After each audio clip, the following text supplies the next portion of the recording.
Kayu besi rawa sepanjang 17 meter ini disiapkan untuk membuat salib.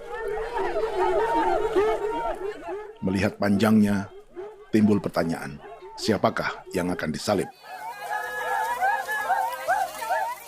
Siapapun itu, pasti sesuatu yang lebih besar dari mereka.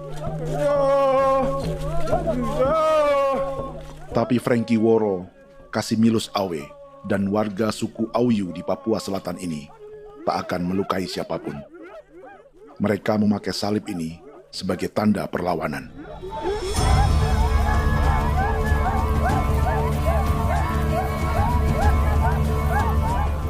Yang mereka lawan memang lebih besar, yaitu pemerintah Republik Indonesia. Pemerintah sedang mengincar 2,5 juta hektar hutan orang Papua untuk proyek tanaman industri pangan dan energi.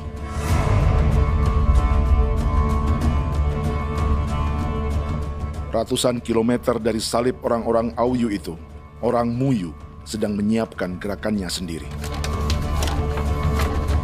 Tapi kali ini dalam bentuk sebuah pesta. Pesta yang disiapkan oleh marga Kimco Jinipjo selama 10 tahun.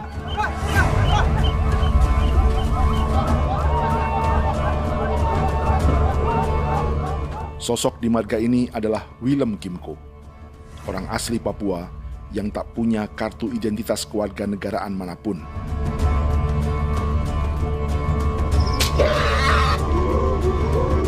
Pesta adat ini sudah cukup langka. Tak hanya di Papua, bahkan di kawasan Pasifik dan peradaban Melanesia. Awalnya bayarnya kalau bukan. Intinya hati kau tegelem bipnuka, dan jitana ya kati kau beri barang dipko. Kau memang ambilnya kau kuning. Ada gagasan dan gerakan sosial di balik pesta orang-orang Muyu ini. Sama dengan gerakan salib merah yang dimulai orang-orang Auyu. Salib ini akan menjadi yang terbesar dari 1.800 salib merah yang telah ditancapkan berbagai suku di Papua Selatan dalam 10 tahun terakhir. Ribuan salib merah yang dipadukan dengan palang adat adalah tanda larangan yang menyatukan unsur-unsur adat dan agama. Kami percaya bahwa kalau memang kami sudah tidak mampu untuk menyelesaikan persoalan ini, dalam hal ini perusahaan tidak bisa masuk, berarti kami minta bantuan kepada nenek moyang dan Tuhan. Atribut perang orang Auyu ini diukir atau dilukis, digambar di batang salib ini dengan tujuan bahwa kami larang dengan sangat keras. Jadi apabila siapapun, baik dari antara kita sendiri yang melanggar batas ataupun pihak lain yang mengganggu keselamatan hak tanah adat kami, maka kami siap untuk melakukan ancaman perang. Salib-salib ini tidak ditancapkan di halaman-halaman gereja, melainkan di tanah dan hutan adat, di dusun-dusun sagu, dan di tempat-tempat yang disakralkan.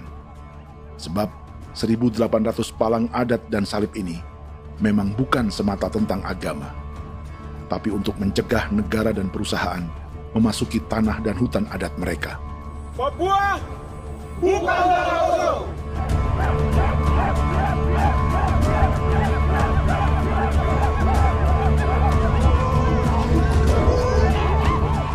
Di zaman TikTok ini, kami ingin menceritakan semua ini lewat film yang pendek.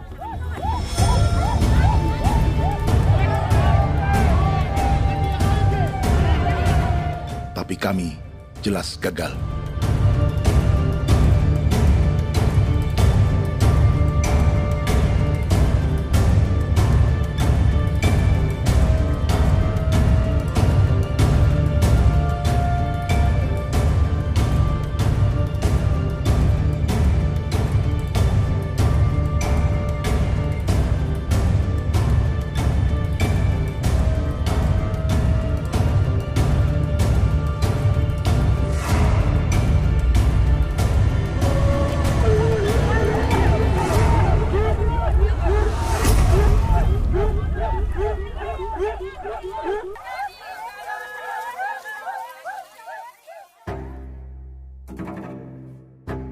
Di planet ini, ada 5 pemilik hutan hujan tropis terluas yang tersisa. Kongo di Afrika, Brazil, Peru, Bolivia, dan Indonesia.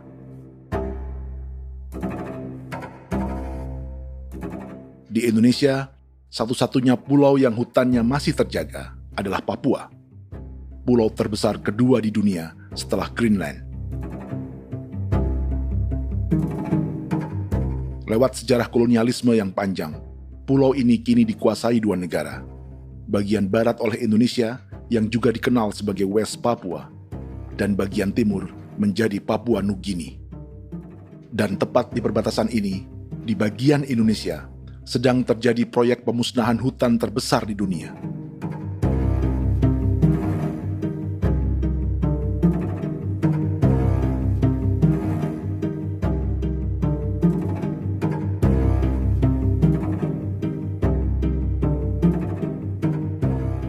Pemerintah Indonesia sedang membuka lebih dari 2,5 juta hektar hutan untuk sawit, tebu, padi, dan peternakan. Ini disebut proyek strategis nasional untuk lumbung pangan dan energi yang jadi ambisi 3 presiden. Bagian terbesar direncanakan untuk mencetak sawah seluas 1,3 juta hektar. Lalu bagian lain akan ditanami tebu seluas 560.000 hektar untuk gula dan bioetanol. Setiap liter bensin di Indonesia akan dicampur bioetanol 10% atau E10. Ada 10 perusahaan di proyek ini, dan semuanya dimiliki oleh 1 keluarga saja. Berikutnya, ada areal sawit seluas 400.000 hektar untuk biodiesel. Targetnya mencampur 50% solar dengan minyak sawit atau B50. Dan terakhir, pemerintah akan membuka peternakan seluas 380.000 hektar. Jadi, apa yang salah dengan proyek pangan dan energi ini? 5 orang Papua dalam film ini akan menjawabnya.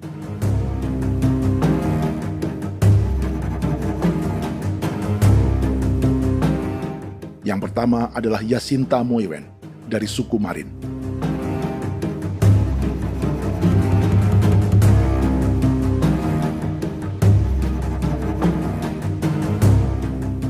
Yasinta dan warga di distrik Ilwayak di Merauke sudah menjadi korban.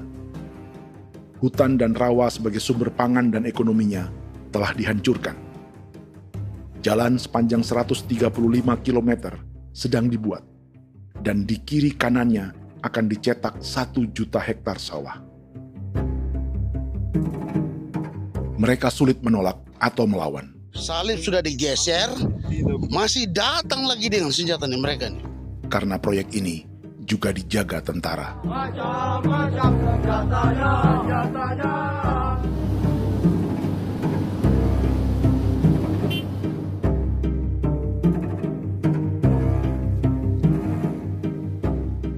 Yang kedua adalah Natalis Buer di distrik Tanah Miring, Merauke. Petani milenial ini merasa ditelantarkan. Sebab setelah hutannya diubah menjadi sawah, sebagian sawah-sawah ini tak tergarap. Orang asli Papua seperti Natalis tak punya modal untuk benih, pupuk, perawatan, hingga ongkos panen.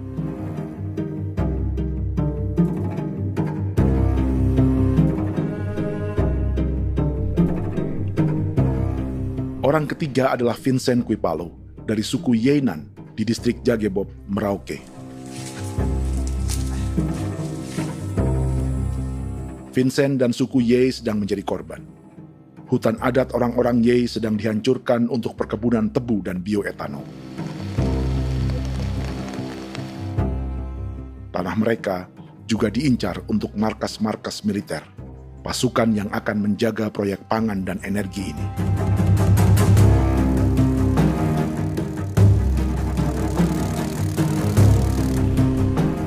Yang keempat adalah Frankie Woro dari suku Auyu di distrik Fofi, Kabupaten Bovendigul. Hutan dan tanah mereka terancam perluasan perkebunan sawit untuk campuran biodiesel atau B50. Orang-orang dari suku Auyu ini adalah calon korban. Merekalah salah satu pelopor gerakan Palang Adat dan Salib Merah. Meski kadang berseberangan dengan gereja yang mereka anggap lebih mendukung pemerintah dan perusahaan. Mereka bahkan sedang merencanakan gerakan yang lebih besar, dengan salib yang lebih besar.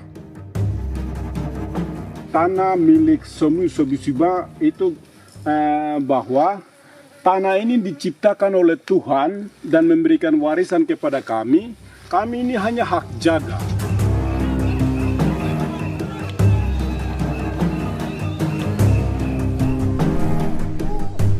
Sosok kelima adalah Willem Kimco dari suku Muyu di Bovendigul.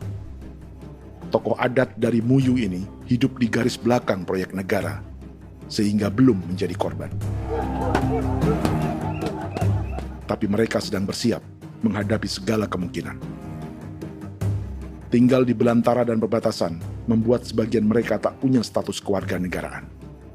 Tapi mereka telah hidup jauh sebelum ada Indonesia atau Papua Nugini.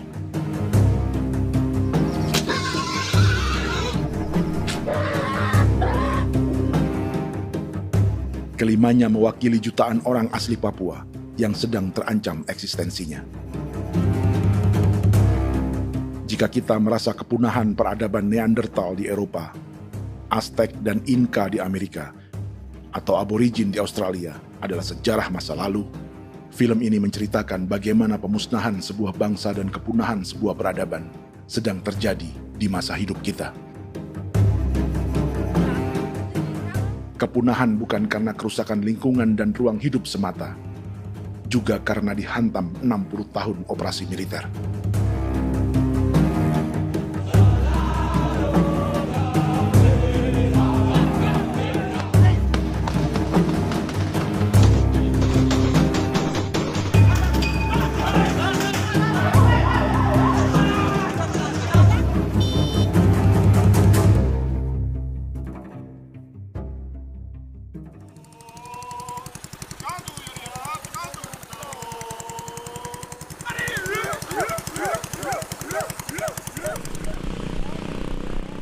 Frankie Woro dan orang-orang Auyu sedang berburu. Tapi lokasi perburuan mereka mulai dikuasai perusahaan perkebunan sawit.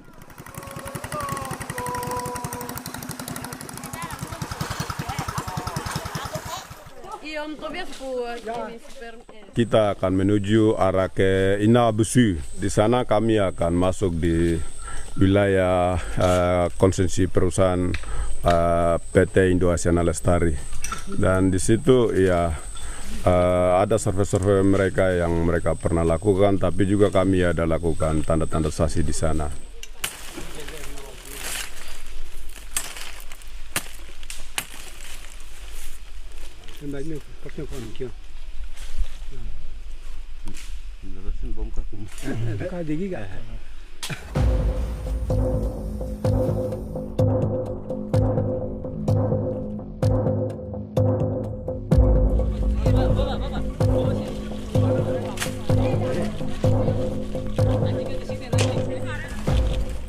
Dapat dengan yang induknya, tapi karena induknya dia lari dong terlambat kerja, akhirnya yang bisa kita dapat dia punya anak ini saja. Ini kalau pakai bahan kayak asli.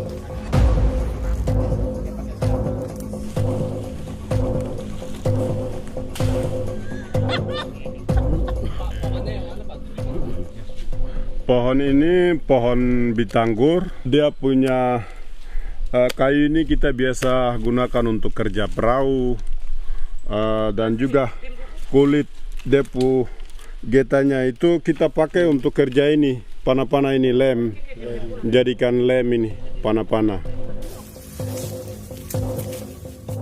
Hutan ini adalah supermarket bagi suku Auyu. Juga lumbung pangan atau bank untuk menyimpan deposito kekayaan alam. Hutan juga tempat yang penuh dengan sejarah suku, situs budaya, dan tempat-tempat sakral. Inilah yang sedang mereka pertahankan dari incaran pemerintah dan perusahaan. Untuk semua alasan ini, mereka menancapkan ribuan salib merah.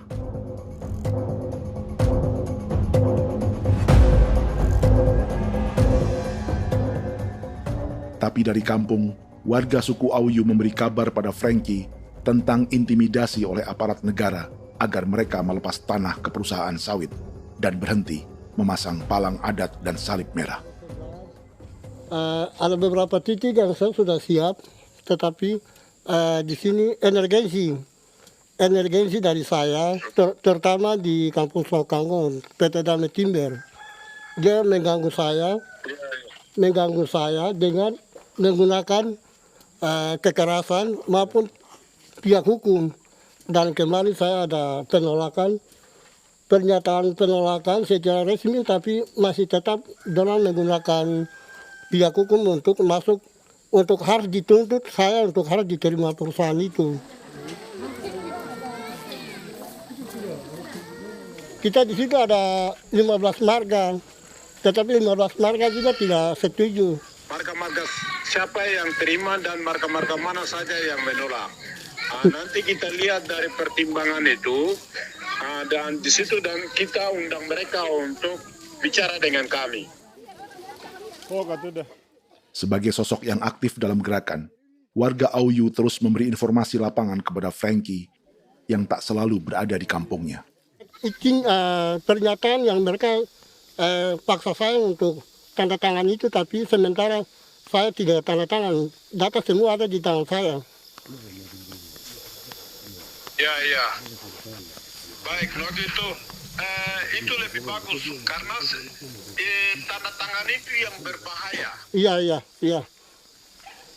Tanda tangan itu yang lebih berbahaya karena sekarang ini modern dan canggih, dan itu yang mereka biasa pakai untuk tipu muslihat. Mereka biasa pakai itu di tanda tangan itu. Betul. Dari Bambisa juga di Sofia dia masuk untuk memaksakan kami marga untuk harus menerima perusahaan itu.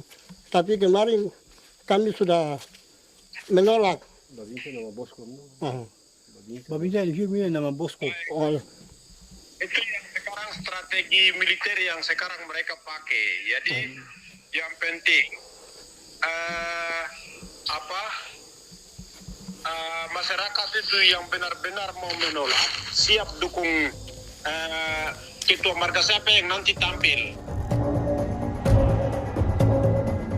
Ini adalah peta konsesi sawit untuk biodiesel dalam proyek strategis nasional. Dan di distrik Fofi inilah orang-orang Auyu hidup dari sungai dan hutan. Tapi Frankie di Bovendigul masih lebih beruntung. Setidaknya dibandingkan Yasinta Mowien di Merauke yang sudah kehilangan hutan dan rawanya.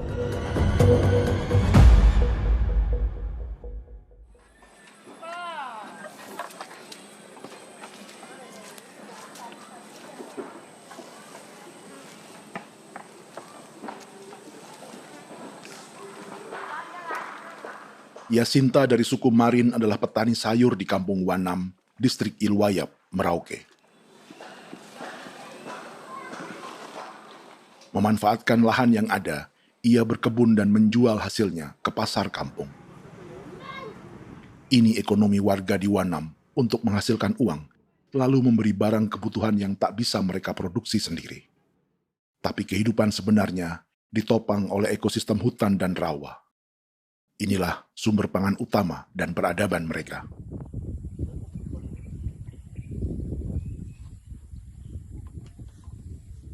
Namun ketenangan ini diusik ketika tiba-tiba Juli 2024 di Pelabuhan Wanam datang ratusan alat berat untuk proyek pangan dan energi pemerintah.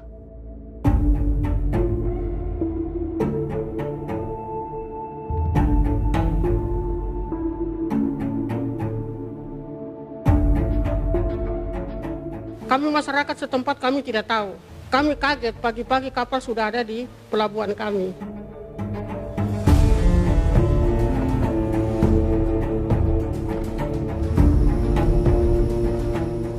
Yasinta Mowien atau Enrika Gebze dan warga lainnya tak pernah diajak bicara atau dimintai pendapat. Seakan-akan Papua adalah tanah kosong. Kita suka kaget yang dong bawa turun alat berat dong bawa turun, kita kaget masyarakat. Dorang subongkar itu kayu-kayu.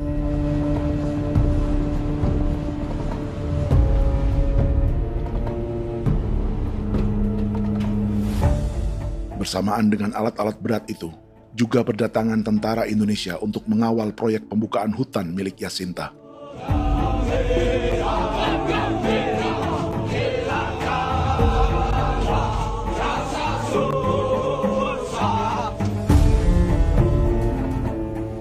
Ribu alat berat didatangkan dari Cina ke Papua oleh perusahaan bernama John Lin Group sebagai kontraktor pemerintah. Ini disebut sebagai pesanan eskavator terbesar di dunia dengan nilai 4 triliun rupiah. Misinya membuka hutan dan rawa milik orang Marin, salah satunya untuk membangun jalan sepanjang 135 km. Sementara di kiri kanannya akan dicetak sawah yang ditargetkan seluas 1,3 juta hektar. Jalan berupa garis lurus ini bukan rute tradisional ekonomi masyarakat. Jalan ini akan menghubungkan kawasan perkebunan sawit dan tebu di sebelah timur, juga untuk mobilisasi pasukan militer.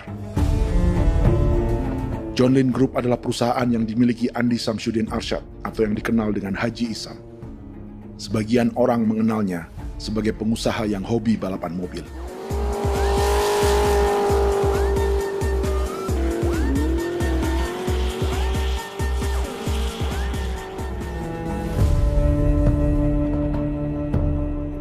Tapi di Kalimantan, ia berbisnis batu bara, perkebunan sawit, pengolahan karet, penerbangan, perkapalan, dan biodiesel.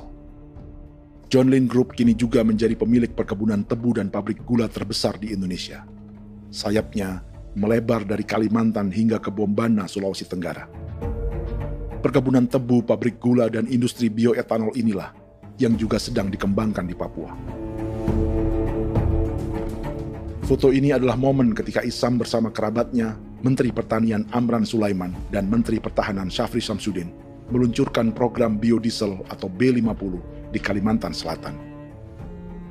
B50 artinya setiap 1 liter solar, 50%-nya akan dicampur minyak sawit. Perusahaannya, PT John Lin Agroraya, menjadi salah satu pemainnya.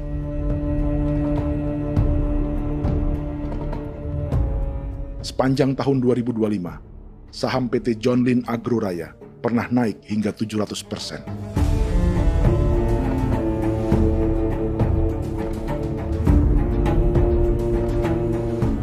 Perusahaan sawitnya yang lain, PT Pradiksi Gunatama, sahamnya bahkan pernah naik 4.000% hanya dalam 1 tahun. Dari harga saham ini saja, nilai kekayaan keluarga Isam diperkirakan mencapai 100 triliun rupiah lebih, menjadikannya salah satu keluarga terkaya di Indonesia dan salah satu pemain penting industri bioenergi. Dan di Papua Selatan inilah sebagian sawit-sawit untuk mendukung program B50 akan ditanam. Inilah tanah orang-orang Wambon, Muyu, Marin, Yei, atau Auyu seperti Frankie Ward.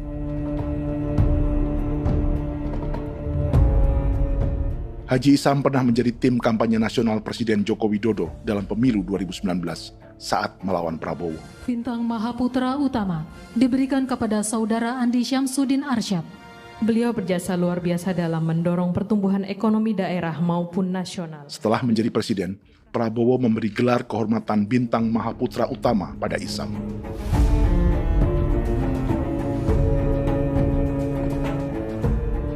Sejumlah menteri Prabowo, juga kerabat dan orang-orang yang pernah bekerja di perusahaan Isam.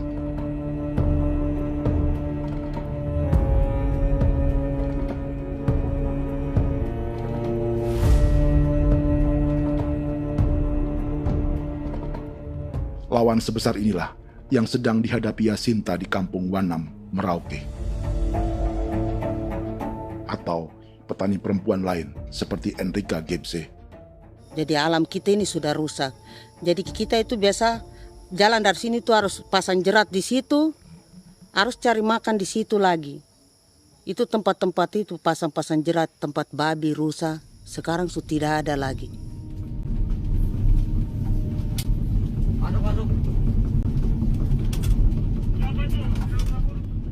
Rekaman ini memberi gambaran bagaimana Kasuari kehilangan rumah di bekas hutan dan rawa yang telah dibabat.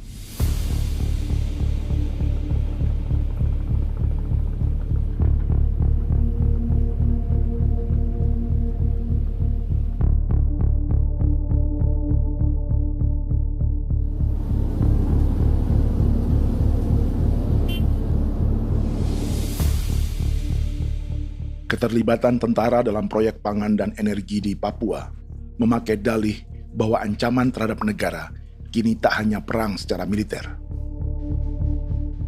tapi juga melalui pangan dan energi. Kementerian Pertahanan pun terlibat karena proyek ini dianggap operasi militer selain perang. Jadi tugas kamu adalah menjaga sumber cadangan pangan nasional. Macam-macam senjatanya, Proyek ini menambah panjang alasan mempertahankan kehadiran tentara di Papua dalam 60 tahun terakhir. Saat ini, jumlah tentara Indonesia di Papua mencapai 56.000 personel, atau ada 1 tentara untuk setiap 100 orang Papua. Bandingkan dengan rata-rata nasional, di mana hanya ada 1 tentara untuk 696 penduduk Indonesia. Itu belum termasuk polisi. Artinya, 1 orang Papua dijaga lebih banyak senjata dari rata-rata penduduk Indonesia. Tanah dan hutan diambil secara sepihak untuk kepentingan pembangunan batalion dan bandar antariksa. Ini bentuk perampasan masyarakat. Penolakan kehadiran markas-markas militer terjadi di sejumlah tempat di Papua. Tak hanya karena trauma dan ketakutan, juga karena mengambil tanah-tanah adat.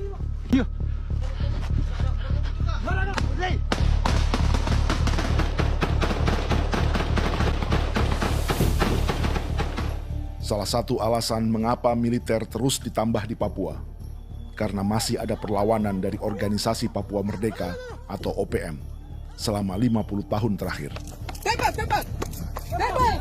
Ayo.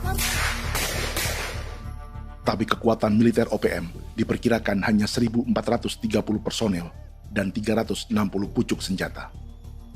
Selebihnya, mereka menggunakan senjata tradisional.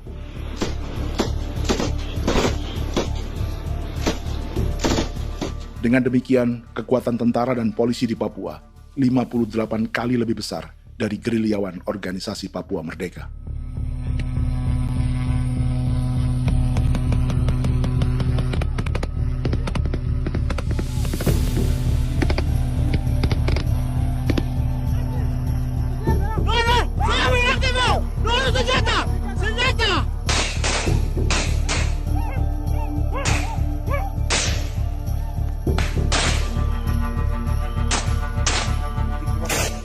Sebagian tentara berada di garis depan pertempuran, tapi sebagian besar lainnya terlibat operasi non-tempur menjaga proyek pemerintah dan investor swasta.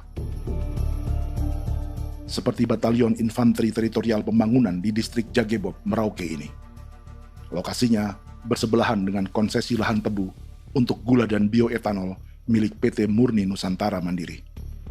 Baik perusahaan maupun markas militer, keduanya mengambil hutan milik suku Ye dari marga Kuipalo.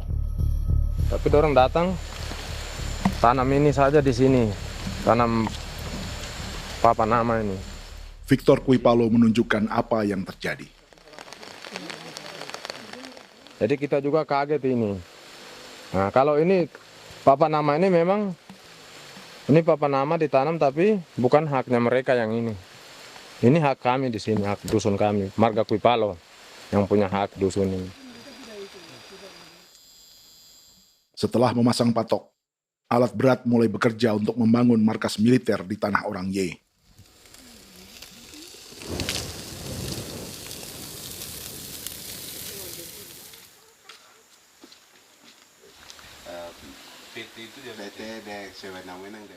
Kehadiran markas militer mengkhawatirkan warga yang pernah mengalami trauma.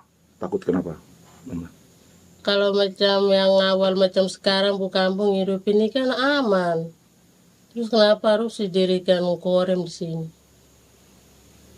Bukankah dengan adanya korem semakin aman, ada tentara di sini?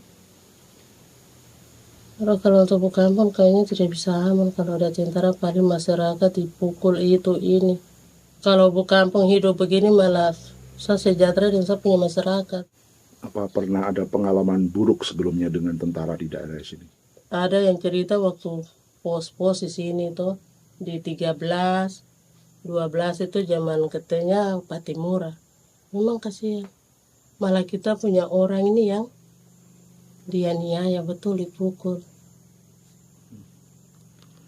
Disuruh kerja bakti tidak mau atau lama mencari, namanya kita pangkur sagu itu butuh waktu 1 minggu. Kalau lama begitu ya paling diseret apa pukul itu. Operasi militer Indonesia di Papua dimulai tahun 1962 lewat Operasi Trikora. Tapi perlawanan bersenjata pertama di Papua baru dilakukan tahun 1965 di Manokwari. Nanti tanggal 1 Mei jam 12.30 pemerintahan di Irian Barat mutlak akan jatuh di tangan.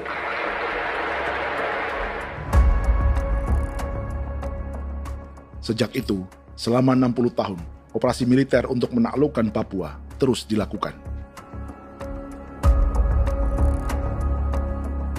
Salah satu operasi militer paling berdarah adalah Operasi Wibawa untuk memenangkan Indonesia dalam jajak pendapat tahun 1969.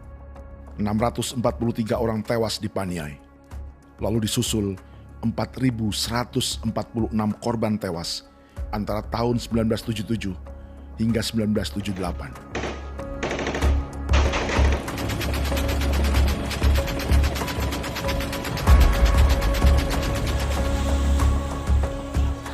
Operasi militer ini menimbulkan gelombang pengungsian hingga kini. Dewan Gereja Papua mencatat 103.000 orang menjadi pengungsi pada tahun 2025 dan nyaris tak diberitakan media-media Jakarta. Jumlah pengungsi terbesar tercatat di Nduga yang mencapai 20.000 jiwa. Banyak di antaranya yang sedang hamil, seperti Jubiana, salah satu pengungsi Nduga. Otakarik misikagi be muguruk berselari namen wane gosel bigari me egirik munene an nimbo misle berselar nene wam darik lek prak de oi gore bangal no so ndak lo yo nanda me anet ndang no yat de nanen di ko nerwa membri wal marwa egirik munene wa tri mbel no semana o ngal siak ya ber kumbik nyak masala orena me wo solo rina men wani ko semane kuman nak wani wani ndemo ko ndak misalina me bre ko ko nak no semane ne be minute waru ra kana bi ni dige war be mino pragit de laina bulan maret april yana mana kantan barak na lire na bam ne Jubiana lalu menamai anaknya pengungsi Kogoya. Selain Jubiana, juga ada Emma dari Maibrat yang melahirkan di hutan. Sampai di kampung gini, katanya bilang ada tentara yang bangun jembatan. Nah, capek itu juga pun masih tahan. Kembali lagi ke hutan lagi. Itu sampai saya jatuh di tengah jalan. Orang sampai terbanting di kayu semuanya. Berasa sakit begitu. Melengkapnya tuh Domika Serli, pengungsi Wako. Masyarakat sipil dari Kampung Aitrem sementara mengungsi karena kampungnya sementara dikuasai oleh TNI Polri. Seratusan ribu pengungsi di Papua saat ini jauh melampaui jumlah yang mengungsi ke Papua Nugini tahun 1984, yaitu 10.000 orang karena menghindari operasi militer.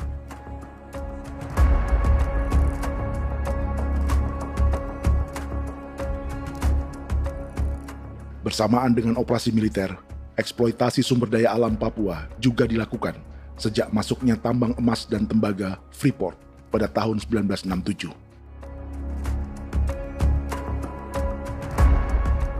Disusul perkebunan sawit awal tahun 1980-an. Lalu ada perburuan buaya untuk diambil kulitnya. Sebelumnya, ada eksploitasi gas alam di Teluk Bintuni, pencarian besar-besaran kayu gaharu, atau pembukaan hutan tanaman industri. Ini belum termasuk perburuan dan perdagangan ikan arwana di selatan Papua, penebangan kayu merbau dari hutan-hutan Jayapura, emas di Blok Wabu Intan Jaya, bahkan nikel di pulau-pulau kecil Raja Ampat. Dan kini, dalam skala yang belum pernah terjadi dalam sejarah, Papua dipaksa mencetak sawah, tebu untuk bioetanol, dan sawit untuk biodiesel.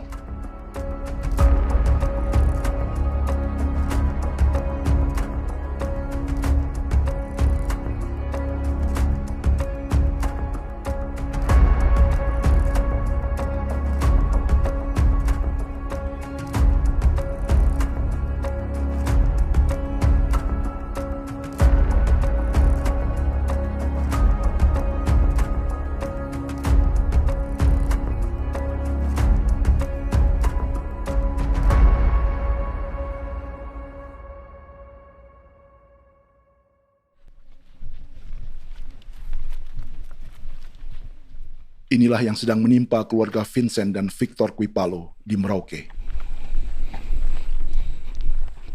Hutan mereka diambil untuk markas militer dan industri perkebunan, PT Murni Nusantara Mandiri. 1 dari 10 perusahaan yang diberi konsesi untuk menanam tebu dan memproduksi gula serta bioetanol seluas 52.000 hektar.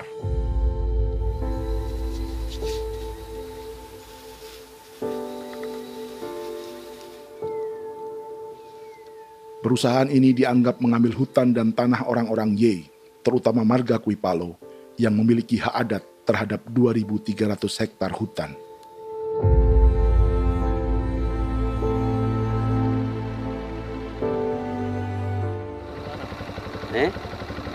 Tentara? Tentara. Oh iya, tentara.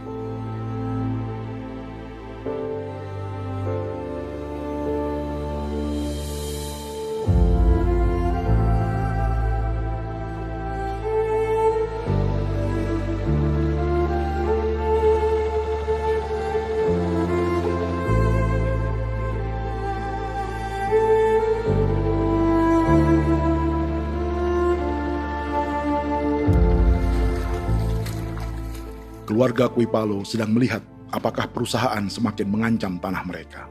Dan kekhawatiran itu terbukti. Iya, makanya tadi saya bilang ini dari sini saja dekat ini sudah masuk di dalam ujung lapang ini. Ini hutan, yang ini hutan yang dorong ada bongkar sekarang ini. Ini sudah punya alat sudah dekat ini. Dekat sekali ini. Ini di sini. Nacau, kelapa itu yang jalan lama, jalan setapak ini. Dari udara, terlihat alat-alat berat semakin mendekati tanah orang-orang Ye, marga Kuipalo.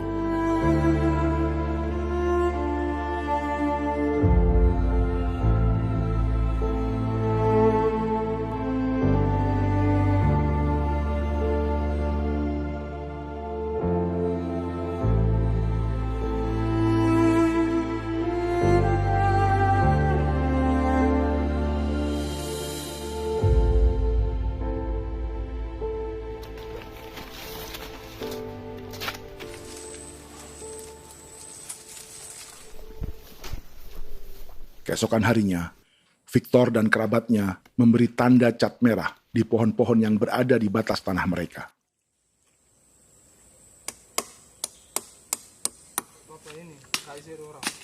Tapi tanda peringatan adat ini tak diindahkan perusahaan.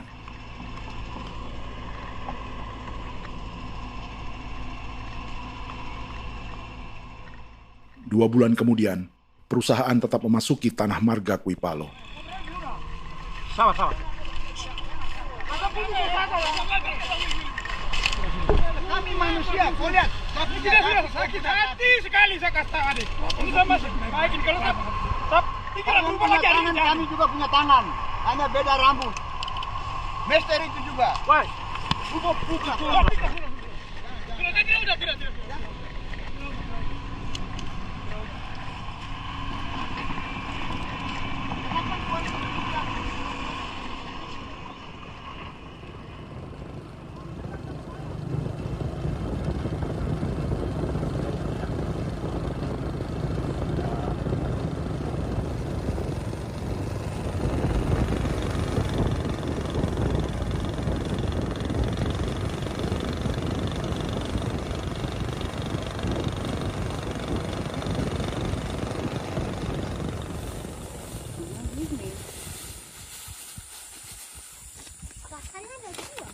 Kita masuk sini.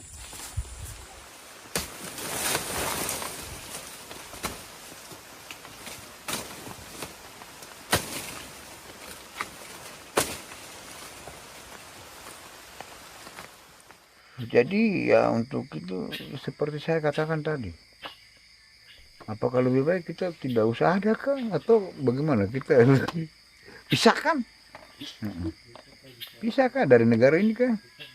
Jangankan tuh, saya kemarin bicara sama Daniel, datang sama saya dengan persoalan Kodam ini. Saya bilang, Pak Daniel, kalau lebih baik saya ngungsi ke Papua Nugini.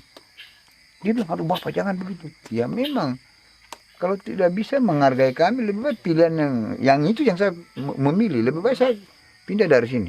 Saya mengungsi ke Papua Nugini, di negara tetangga. Masih di laut. Apa?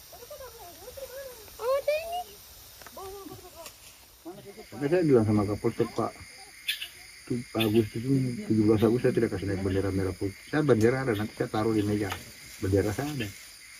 Karena saya punya pikiran percuma kita ini merasa bahwa kita hidup di bawah naungan merah putih. Ternyata merah putih tidak lindungi kami. Tidak anggap kami sebagai kami rakyatnya. Dia lambang negara.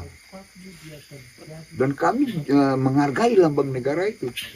Ternyata lambang negara ini, kita bernaung di bawah lambang negara ini, kita tidak dilindungi. Hak kita tidak dihargai.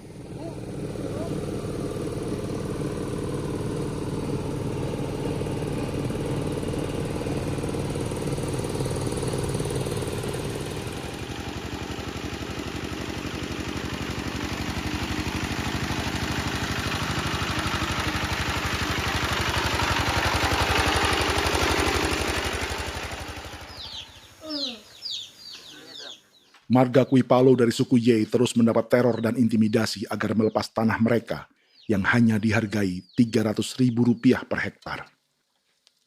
Tapi mereka tidak berjualan tanah.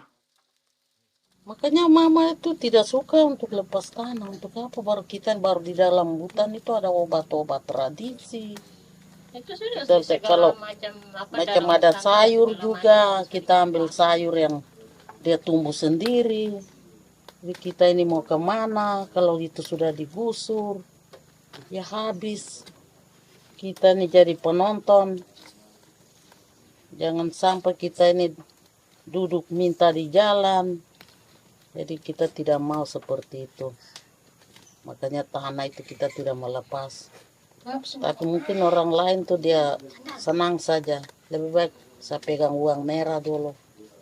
Saya bisa beli-beli itu ini. Nanti datang uang sudah habis, gembel, mau cari kemana lagi, hutan sudah habis, mau makan ikan di mana, kali sudah hancur. Seperti Yasinta di Wanam, suara dan gerakan kaum perempuan Papua sangat nyaring dan tak bisa diabaikan.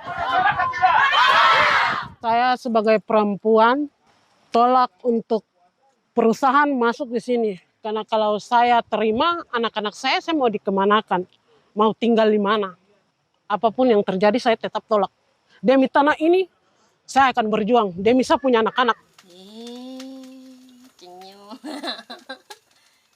Yang katanya mengutamakan anak Papua, nyatanya yang kerja kebanyakan ya orang-orang Jawa.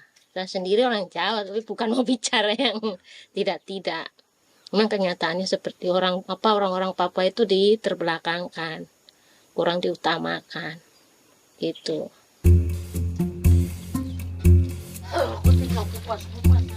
Proyek food estate seperti mencetak sawah bukannya tak diikuti warga Papua.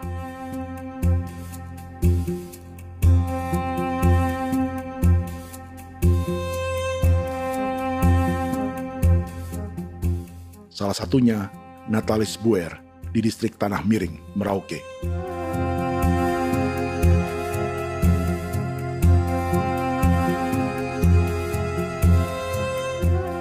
Setelah menghabisi hutan, pemerintah Indonesia mencetak sawah untuk tanaman padi karena beras mulai menjadi makanan pokok menggantikan sagu.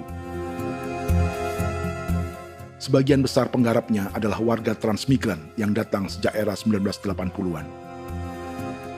Bahkan petani transmigran sudah ada sejak Belanda membuka proyek padi kumbe di distrik Kurik.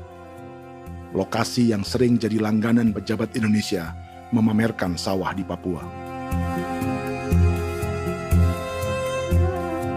Tapi Natalis juga ingin belajar menanam padi atau bersawah. Namun ia kesulitan karena dibutuhkan modal untuk benih, pupuk, hingga pemeliharaan dan panen. Lalu sawah-sawah ini pun mulai dikuasai pendatang.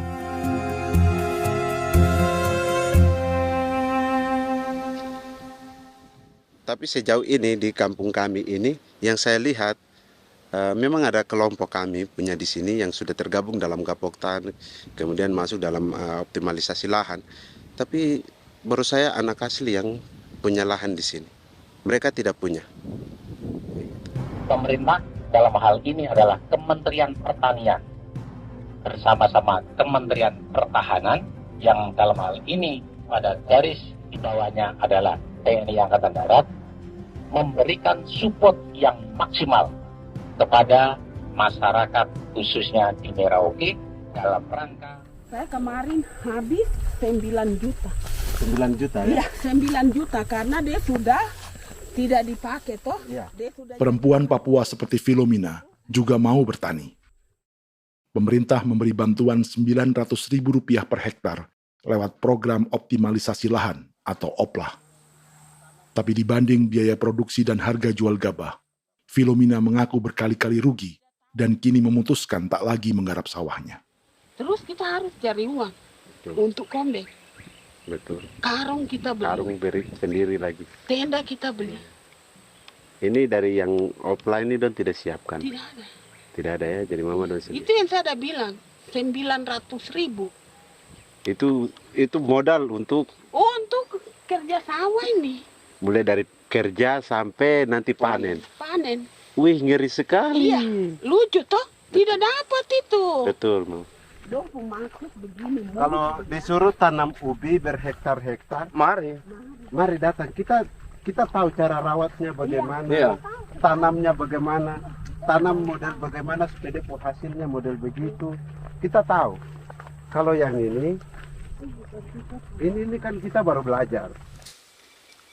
Sebagian hutan milik warga Senayu di Merauke sudah dibuka untuk sawah dan kebun tebu oleh PT Global Papua Abadi.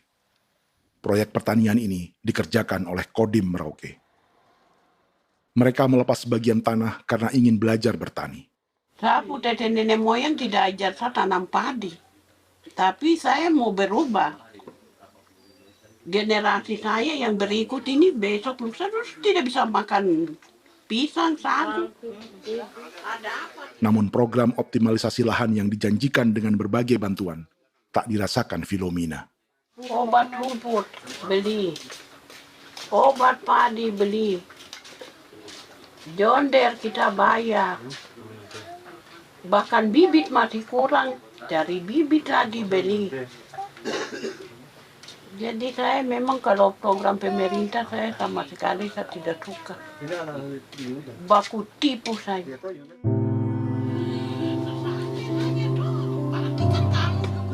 Mereka merasa ditinggalkan sendiri, jatuh bangun belajar bertani padi. Sementara sumber pangan dan air yang semula mudah didapat, kini telah berganti sawah dan kebun tebu. Dulu kita masih bisa jalan, nanti masak di kali, pakai air kali. Minum pakai air kali. Sekarang, kok mau masak? Tidak ada air. Air sudah susu, mau minum tidak bisa. Sudah dengan obat. Drone semprot debu itu saja drone. Drone yang semprot. Saya lihat di itu. Jadi kita bukan drone yang terbang di atas untuk disemprot. Dong lempar pupuk di bawah ya dia mengalir ke kali. Mengalir ke kali, ke rawa-rawa.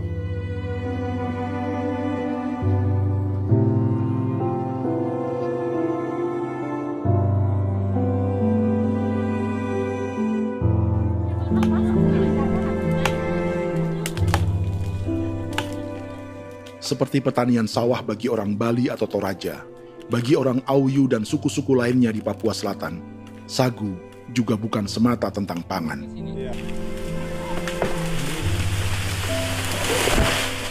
Bagi orang Auyu dan Marin, sagu adalah kerabat, sosok orang tua, sosok nenek moyang yang harus dijaga dan dilindungi. Lagi bikin apa mama ini mama? Pakai tokok itu sagu.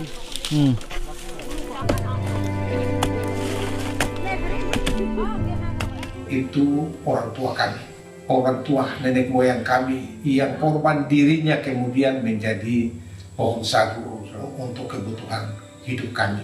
Kami diingatkan oleh leluhur, sagu itu tidak boleh digusur dan tidak boleh diganggu dengan cara apapun, dan di dalam rangka kepentingan apapun tidak boleh.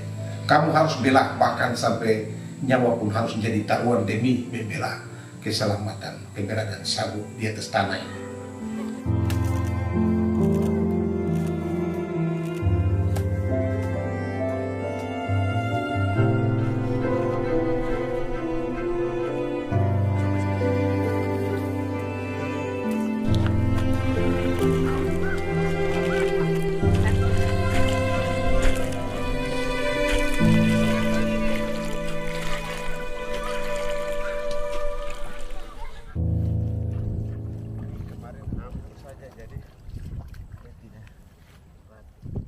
Menurut Natalis, pemerintah di Jakarta mendefinisikan lumbung pangan semata urusan beras dan mencetak sawah. Sebenarnya orang Papua itu bukan tidak bisa bertani. Kami tanam ubi itu bagian dari pertanian. Nah, pertanian yang dimaksud oleh pemerintah itu harusnya selalu, itu kalau bisa pemerintah harus spesifikkan. Pertanian apa yang dimaksud? Pertanian tanam padi atau pertanian tanam ubi, petasan dan lain-lain. Ini yang harus dispesifikkan dulu. Begitu, sehingga tidak menjustifikasi kami orang asli Marin bahwa kami tidak bisa bertani. Bukan. Kami buka kebun besar-besar di sana, bahkan bermeter-meter, ratus-ratus meter pakai sekop, bukan pakai ekskavator, tapi ini pakai skop. Itu pertanian, begitu.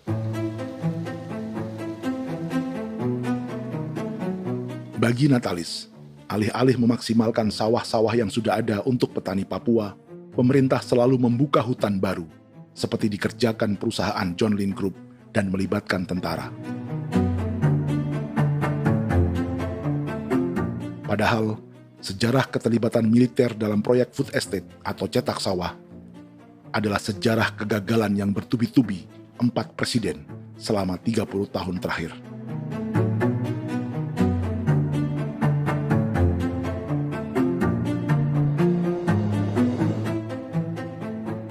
Papua bukan yang pertama menjadi proyek lumbung pangan yang melibatkan tentara.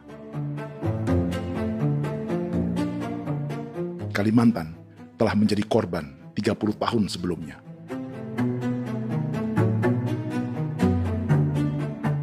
Ini adalah bekas hutan yang sudah dibuka di Pulang Pisau, Kalimantan Tengah. Tahun 1996, di era Presiden Jenderal Soeharto, ia menghabisi 1 juta hutan di lahan gambut untuk mencetak sawah demi memenuhi ambisi swasembada beras, bukan swasembada pangan. Hutan tropis Kalimantan dihabisi dalam skala yang belum pernah terjadi dalam sejarah. Di bawah rezim militeristik, tak ada yang berani melawan keinginan Soeharto, termasuk orang Dayak seperti Kuneng. Nggak bisa dihalangi itu. Nggak boleh dihalangi. Ya kalau ada kata-kata aja menghalangi, sudah kita diseret ke kepolisian dulu. Atau bisa langsung di PKI-kan. Iya, di PKI-kan gitulah. Jadi kita tuh nggak berani apa-apa dulu tuh. Ya. Apa maunya aja. Misal bilangnya A. Setahun setelah pengundulan hutan skala besar itu, tahun 1997, untuk pertama kalinya Kalimantan mengalami kebakaran lahan dan kabut asap terbesar dalam sejarah.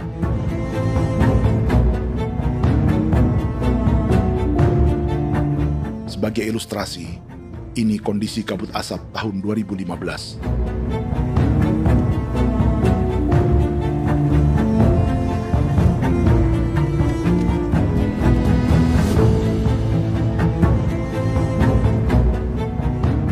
Proyek 1 juta hektar sawah Jenderal Soeharto itu gagal. Bendungan dan saluran irigasi mangkrak hingga kini.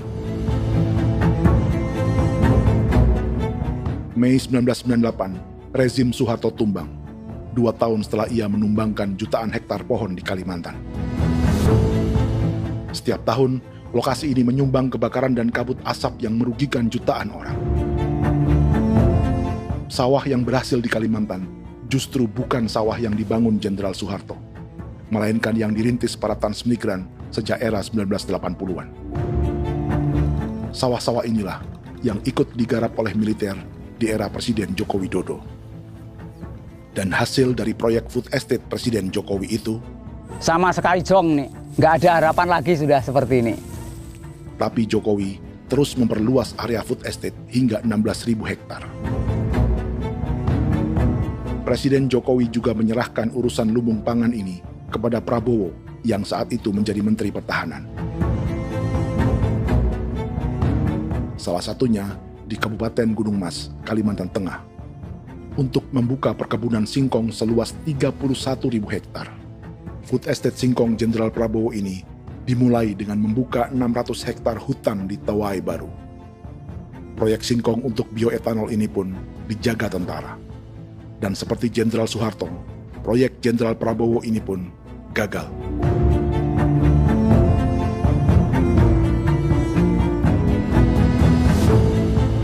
Dengan reputasi ini, Joko Widodo dan Prabowo justru sedang membuka 2,5 juta hektar di Papua.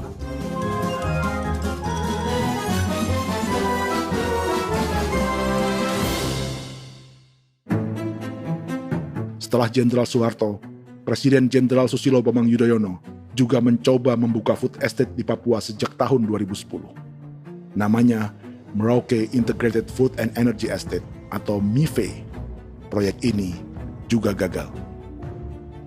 Lalu di lokasi yang sama, Jokowi berusaha meneruskan dengan proyek mencetak sawah 1,2 juta hektar yang juga gagal. Sekarang yang paling siap adalah 1,2 hektar. Yang 1,2 juta hektar. Dan kini, Prabowo yang pernah gagal dengan 600 hektar singkong di Kalimantan justru akan mengulangi di Papua dengan skala 2,5 juta hektar. Di daerah Papua pun harus ditanam kelapa sawit supaya bisa menghasilkan juga BBM dari kelapa sawit. Dalam setiap proyek pangan dan energi di Papua, yang lebih menonjol bukan tanaman pangannya, melainkan untuk energi atau bahan bakarnya. Sawit untuk biodiesel dan tebu untuk industri bioetanol. Ada 10 perusahaan yang diberi konsesi hingga 0,5 juta hektar untuk tebu. Dan 10 perusahaan itu dimiliki oleh 1 keluarga saja.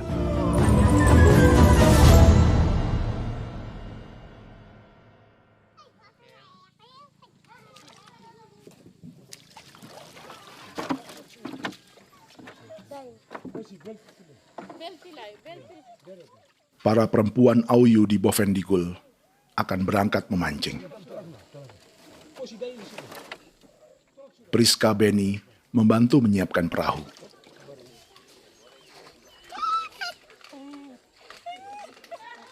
Mereka akan mengumpulkan bahan pangan di hutan untuk persiapan acara penancapan salib merah berikutnya.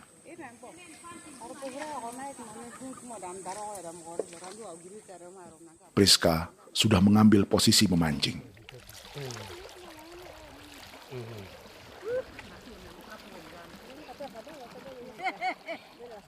1.800 salib merah telah dipasang di wilayah adat berbagai suku di Papua Selatan untuk menghalau perusahaan sawit dan tebu.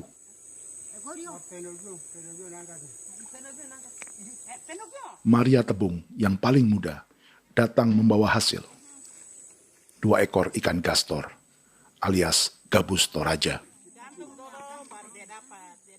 Sebagai generasi Z, pendidikannya sampai sekolah dasar. Di perusahaan perkebunan seperti sawit atau tebu, ijazah SD hanya bisa menjadi buruh kasar. Tapi ia tak tertarik. Karena kita hidup itu dari alam, kita pancing, juga di darat, bawa anjing, terus bikin pagar sagu, dapat babi, bawa baru kita makan. Jadi kita tidak mau perusahaan masuk. Sementara Priska Beni masih mencari peruntungan. Tapi baginya, menjadi nelayan di Sungai Fofi masih lebih baik daripada bekerja 9 tahun di perkebunan sawit. Sudah pengalaman, jadi kita tidak mau lagi. Seberapa lama ketika kerja itu? Selama di sana. 9 tahun di sana. 9 tahun? Saya baru pulang dari perusahaan. Selama 9 tahun kerja di sawit, bisa punya rumah kah? Atau tidak. Motor kah? Tidak. Johnson kah? Tidak. Cuma makan saja. Pendapatan juga kan tidak lebih. Habis dimakan.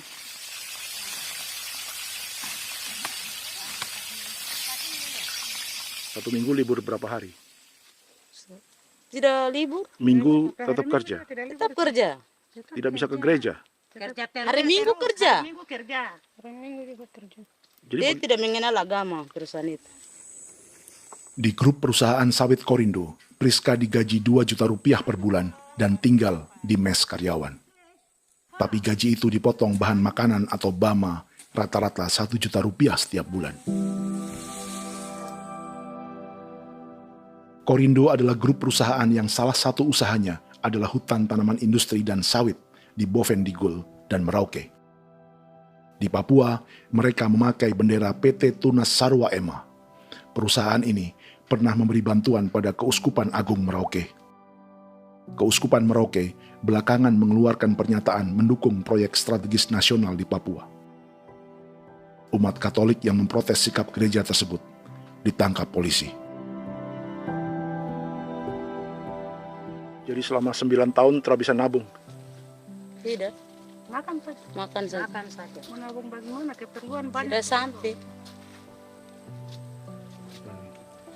Habis di anak-anak uang sekolah.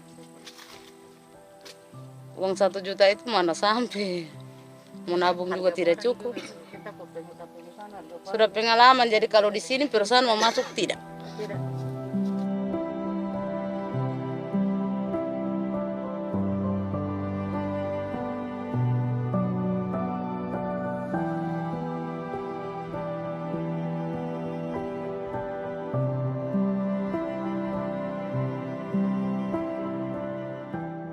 Dan menu makan siang seperti ini agaknya sulit bagi buruh sawit atau tebu yang digaji 2 juta rupiah per bulan.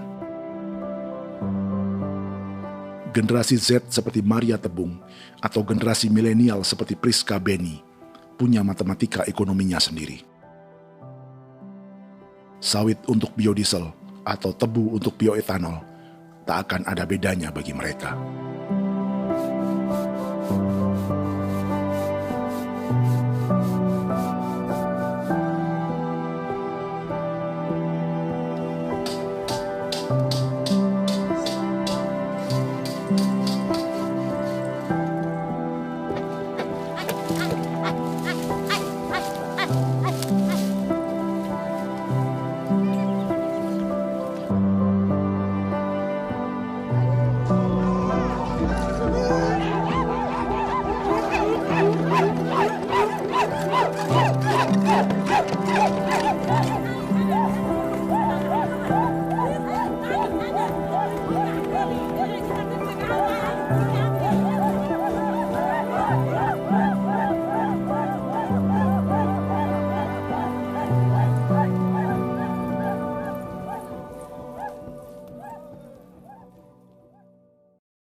Perkebunan tebu 1,5 juta hektar di Merauke adalah ide 3 presiden untuk menggenjot penggunaan bioenergi sebagai campuran bahan bakar fosil.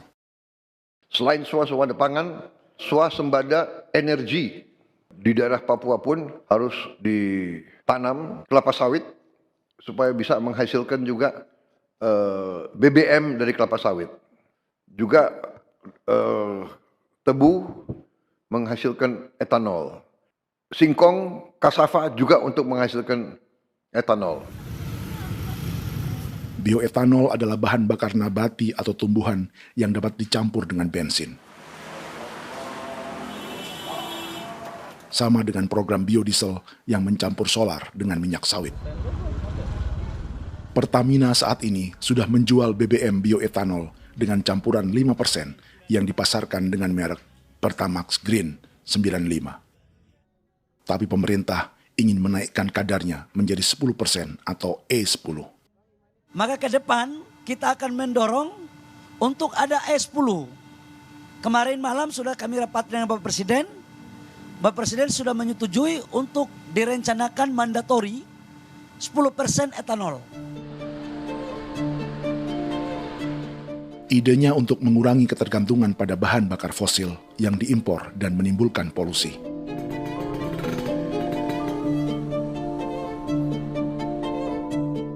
Tapi bioetanol bukannya tak mengorbankan lingkungan, hutan, rawa, dan manusia. Karena program E10 membutuhkan 7,3 miliar liter bioetanol, maka lahan yang dibuka untuk menanam tebu bisa mencapai 1,3 juta hektar. Sementara saat ini, luas perkebunan tebu di Indonesia hanya 500 sampai 600 ribu hektar. Artinya, butuh lahan baru hingga 800 ribu hektar untuk menanam tebu. Dan 500 ribu hektar diantaranya sedang dibuka di Papua. Hutan yang tadinya untuk menumbuhkan pangan berubah jadi tanaman untuk bahan bakar di jalanan. Kecepatan pulihnya hutan beradu dengan jumlah dan kecepatan kendaraan di jalanan.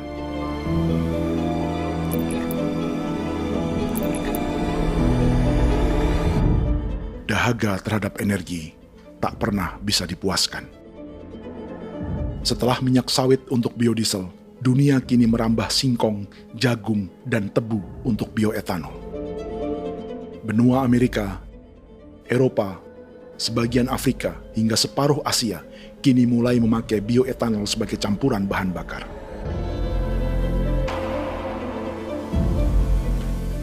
Selain perebutan lahan, masa depan dunia juga dibayangi semakin mahalnya harga pangan karena persaingan antara perut manusia dengan tangki kendaraan.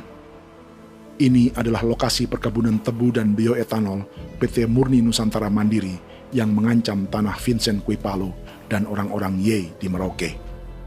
Beberapa kilometer di selatan adalah PT Global Papua Abadi yang mengancam tanah orang-orang Muyu dan Marin. Dua perusahaan ini adalah bagian dari 10 perusahaan yang mendapat konsesi lahan untuk tebu dan bioetanol di Merauke. Batas konsesi mereka bahkan sama dengan batas negara Indonesia dengan Papua Nugini. Salah satu ciri bahwa peta konsesi ini dibuat di Jakarta dari atas meja. Sama seperti kolonial Inggris dan Belanda ketika mereka membagi Pulau Papua dengan garis lurus pada abad 19. Seakan Papua adalah tanah kosong. Bedanya, meski peta konsesi ini mengatur batas 10 perusahaan, tapi perusahaan-perusahaan ini sebenarnya dimiliki oleh satu keluarga saja. Ini nama 9 dari 10 perusahaan tebu dan bioetanol di Merauke, Papua. 99% saham mereka dimiliki sebuah perusahaan bernama PT Merauke Nusantara Manis. Sementara 1% sisanya dimiliki PT Merauke Gula Mandiri. Tapi saham kedua perusahaan ini dimiliki PT Merauke Sugar Group. Dan perusahaan ini, 90% sahamnya dimiliki pengusaha bernama Angelia Bonaventure Sudirman, serta perusahaan bernama Zico Trust dan Resource Harvest. Lalu 10% lainnya dikuasai PT Papua Energi Abadi, yang pemiliknya adalah Dudi Christian dan Angel Madeline. Sekarang, mari kita lihat siapa mereka. Angelia Sudirman adalah keponakan dari salah satu konglomerat sawit Indonesia, Martias Fangiono. 9 perusahaan di Papua ini berada di bawah bendera Merauke Sugar Group. Dan Merauke Sugar Group hanya satu dari 7 grup perusahaan milik keluarga Fangiono.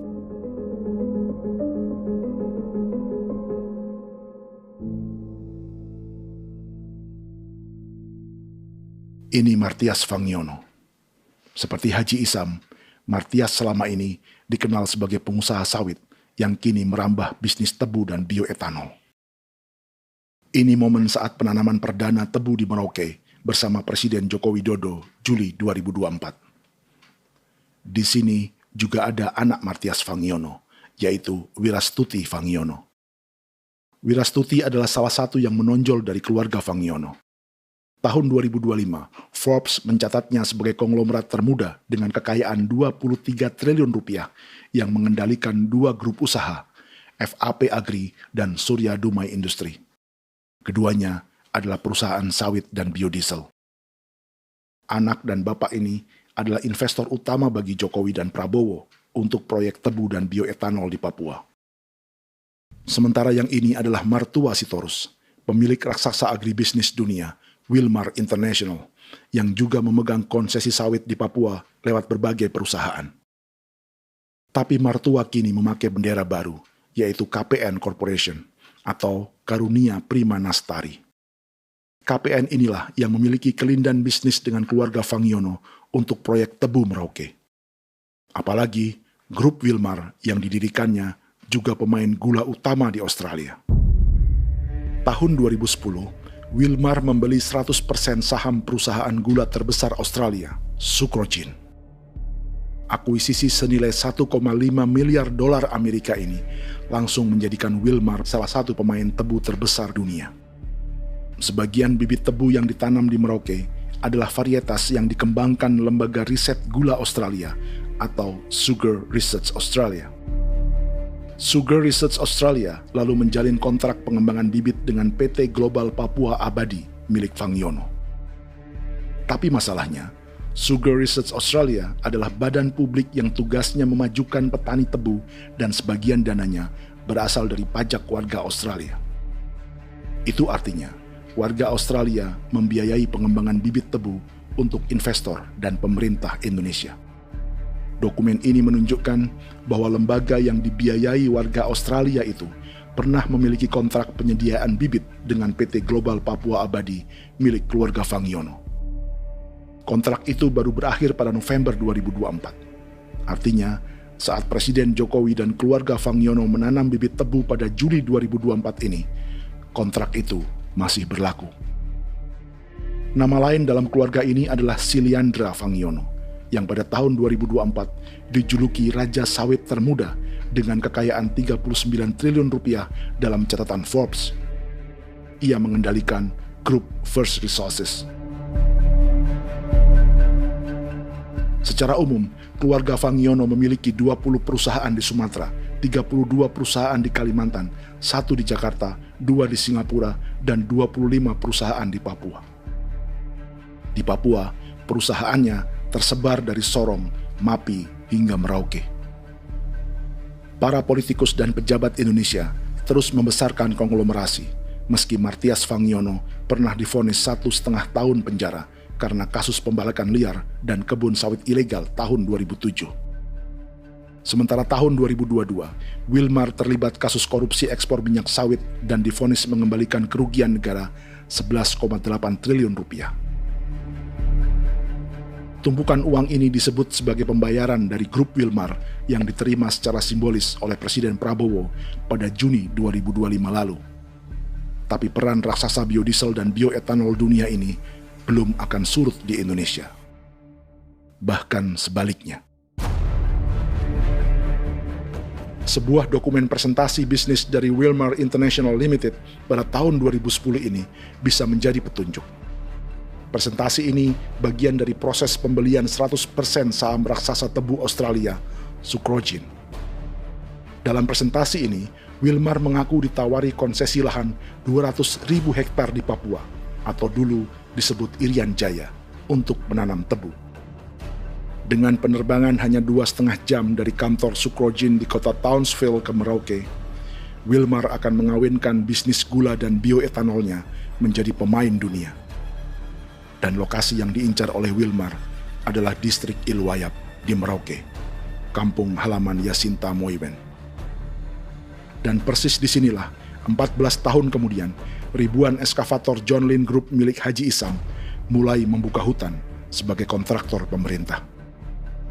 Presentasi dan gagasan ini dibuat oleh Wilmar pada Juli tahun 2010.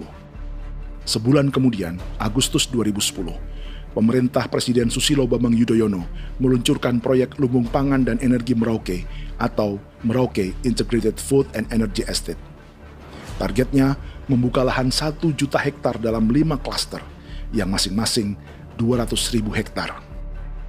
Angka yang sama dengan presentasi Wilmar.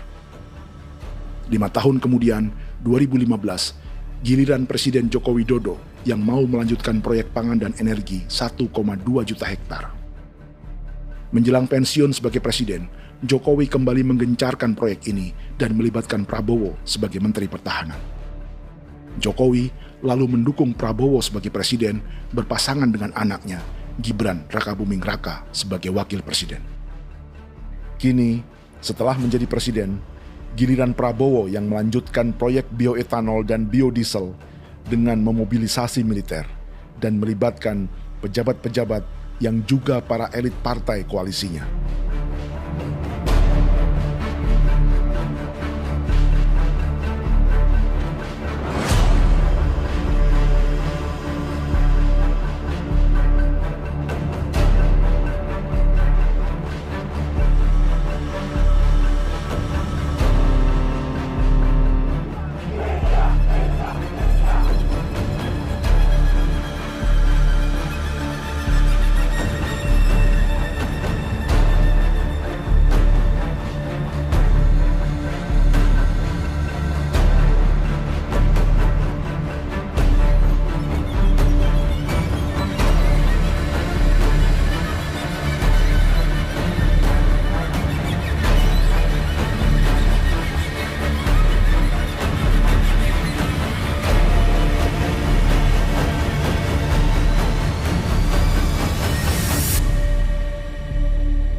Tahun lalu, hutan-hutan di Pulau Jawa dalam waktu singkat berubah menjadi perkebunan tebu di bawah rezim kolonial Belanda.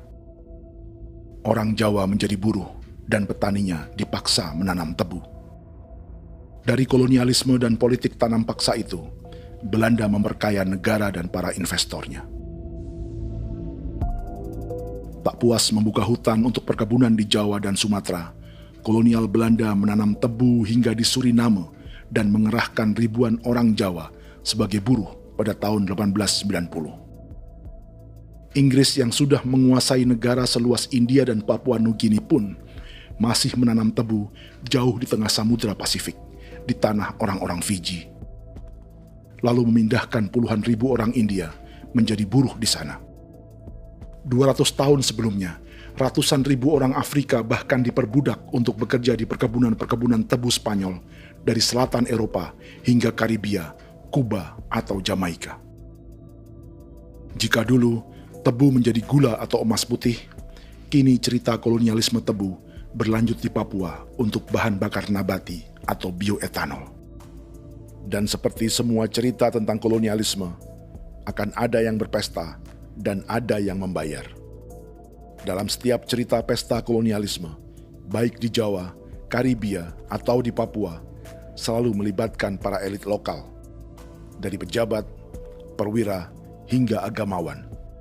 Tapi dalam setiap kolonialisme, juga selalu ada cerita tentang mereka yang mempertahankan diri dan melawan.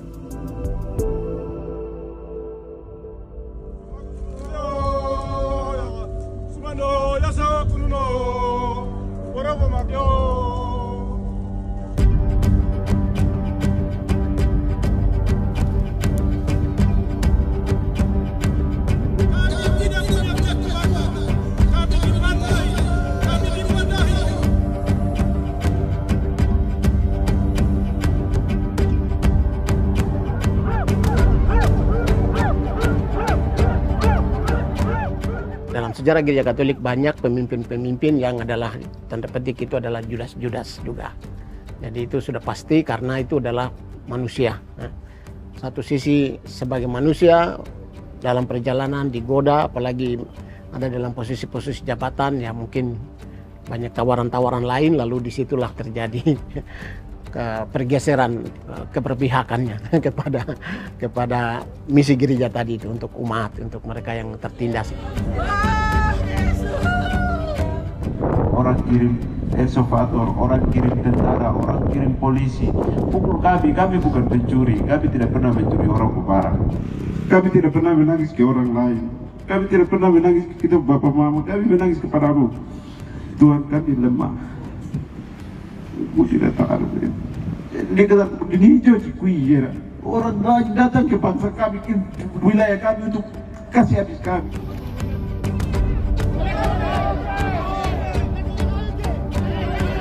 Ya Hakimam Dehi, Ya Hakimam Dehi, Bono Ya Hadigul Dehi, Bono Ya Hadigul Dehi. Kita buat sasi seperti begini untuk menolak perusahaan apapun yang masuk di tanah kami. Kalau kita kasih, kita bikin rusak sekarang, kita punya generasi berikutnya mau dapat kemana. Jadi kita nyatakan sikap di sore hari ini, kami tolak. Apa yang dilakukan pemerintah untuk PSN adalah kejahatan. Pemerintah bagian dari kejahatan, aktor perusak dan pembunuh terhadap negara, terhadap alam, hutan, terhadap manusia. Jadi negara jadi aktor pembunuh. Jadi Pilatusnya siapa? Negara, pemerintah Jakarta ini. Tanah Wiu bukan kosong. Masyarakat adat kami siapa? Perusahaan tolak. Lihat asal.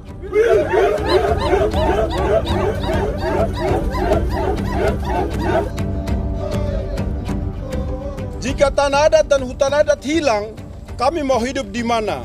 Maka di sini saya mau bilang, negara jangan tipu-tipu kami lagi.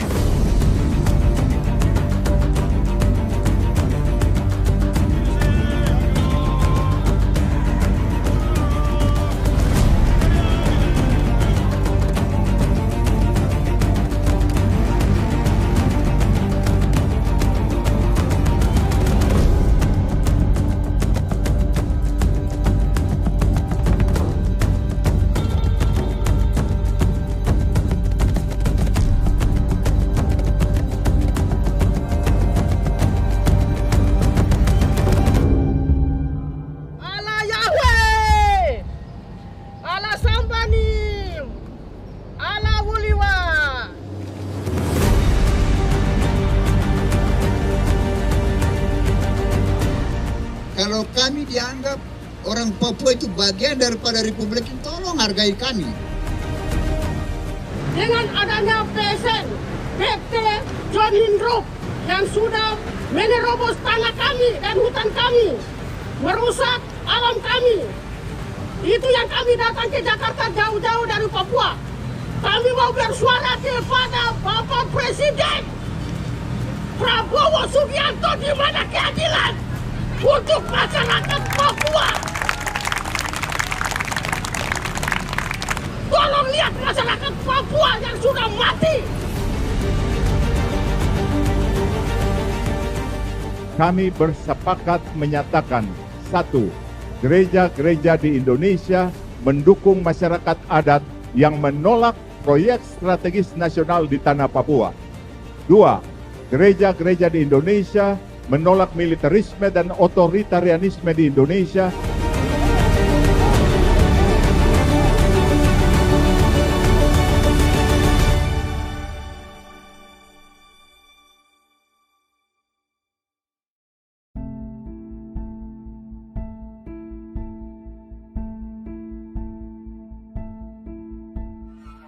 Kita sering merasa banyak hal buruk sudah jadi cerita sejarah. Dan kita sekarang hidup lebih baik, lebih beradab, atau mustahil melakukan kejahatan seperti di masa lalu. Kita tidak lagi menghukum mati orang dengan memenggal kepalanya. Kita menembaknya atau menyuntik racun agar tertidur dan mati. Tapi ada hal-hal yang tak berubah. Salah satu pembantaian yang kuat di ingatan kita adalah kejahatan Nazi atau genosida di Rwanda. Padahal pembantaian juga sedang terjadi di masa kita, seperti di Gaza, Palestina. Penghancuran sebuah peradaban seperti Indian di Amerika atau aborigin di Australia juga kita anggap masa lalu. Sekarang kita merasa lebih baik dan lebih toleran. Padahal proses penghancuran bahkan pemusnahan yang sama sedang terjadi terhadap bangsa Melanesia di Papua. Begitu juga dengan praktik kolonialisme. Kita merasa penjajahan seperti dilakukan Portugis, Inggris, atau Belanda sudah menjadi sejarah. Dan Indonesia tidak mungkin menjajah. Padahal itulah yang sedang terjadi dan dirasakan di Papua.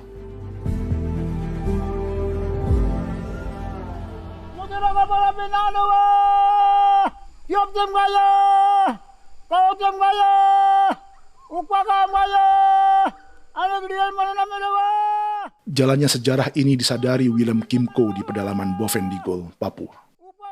Hidup terpencil dan tak tersentuh urusan negara bukan berarti selalu aman.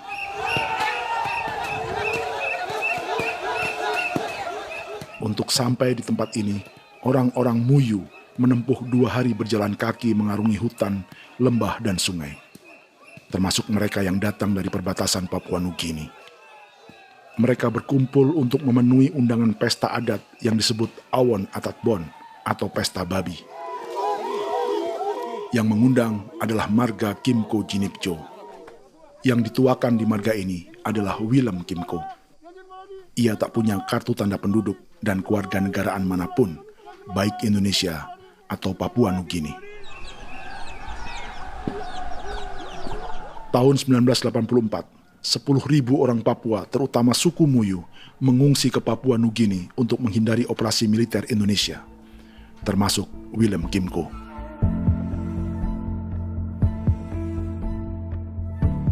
Apa yang membuat pesta adat ini istimewa? Apa bedanya dengan acara serupa yang dihadiri pejabat, tokoh agama, LSM, atau yang direkam oleh kru televisi dan konten kreator? 13, 14, 18. Pertama, untuk membuat pesta babi, orang Muyu perlu persiapan selama 10 tahun. Sebab, babi-babi yang akan jadi bagian dari pesta ini tak boleh dibeli, alias harus dipelihara sendiri. Babi-babi ini bukan bantuan pejabat pemerintah, gereja, atau LSM.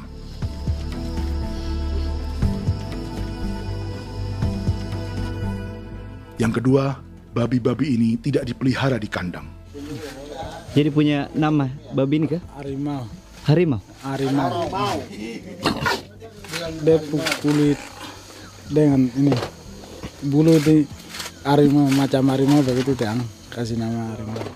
Setelah diberi nama, mereka dilepas liarkan di hutan sejak kecil. 10 tahun kemudian, jika tiba saatnya pesta, para pemburu akan mencari mereka di dalam 479 hektar hutan milik marga Kimco. Suku atau marga lain tak akan mencurinya di hutan, karena mereka sudah punya babi dan wilayah masing-masing. Itu artinya, mereka harus tetap menjaga dan mempertahankan hutannya, agar babi-babi bisa hidup. Demikian juga dengan lahan pangan mereka, yang menumbuhkan sagu, keladi, atau aneka sayuran.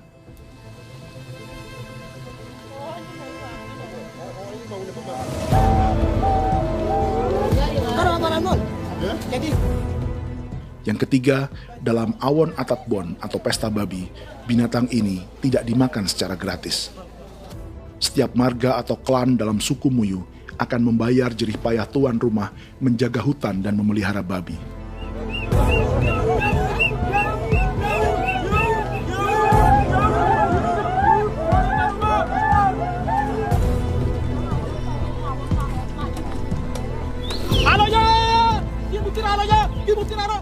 Ini seperti arisan untuk menjaga budaya dan lingkungan.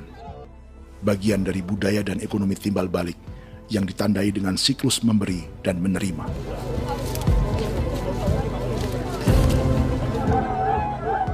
Ini juga cara orang Muyu membangun dan memperluas aliansi. Awon bet begul bet ulan yau kandoet asat peda nani asat peda yang liga nani ado amte nani menene tena ya kepo ke mau kau di mana kepo ke mau mayat nih kep tetek mau yang kep kan in between ini ke iftore wen ne tena ya kadek me oke kepo nanti kuto kepo ke plaza kuto nani kene man gini wani koko kati bolon ya bengo koko kuning bolon ya. Jika Willem Kimco dan marganya bisa menjaga hutan dan wilayahnya, marga lain ikut diuntungkan sebagai sebuah ekosistem. Demikian juga sebaliknya. Alasan keempat, mengapa pesta babi ini memiliki tempat khusus dalam peradaban orang Muyu, karena Willem Kimco khawatir peradaban mereka akan punah, menyusul ancaman terhadap ekosistem dan hutan. Setiap marga atau klan harus mengkonsolidasi diri dan membangun aliansi.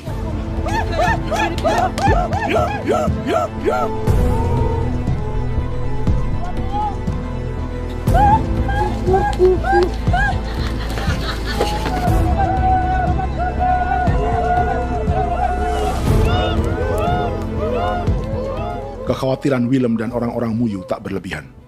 Ruang hidup mereka bersinggungan dengan proyek bioetanol dan biodiesel pemerintah Indonesia. Mereka juga tahu apa yang telah dan sedang menimpa suku lain seperti Auyu di Bovendigul atau Yainan dan Marin Anim di Merauke.